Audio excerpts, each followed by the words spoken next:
નમસ્કાર. નીતિન પટેલે ભૂક્કા બોલાવી દીધા. કાકા સમજી ગયા, રૂપાણી રહી ગયા. આ મંત્રીએ સામેથી પાડી ના, મારે નથી લડવી લોકસભાની ચૂંટણી.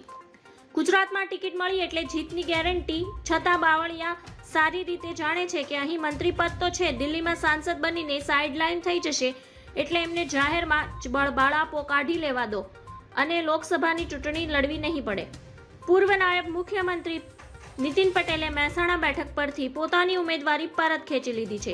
હવે રાજ્યના કેબિનેટ મંત્રી કુંવરજી બાવળિયાએ સુરેન્દ્રનગર લોકસભા બેઠકથી ચૂંટણી લડવાની તમામ અટકળોનો અંત આવી દીધો છે. તો નીતિન પટેલ લડવા માંગે છે પણ ભાજપની ટિકિટ આપી રહ્યું નથી.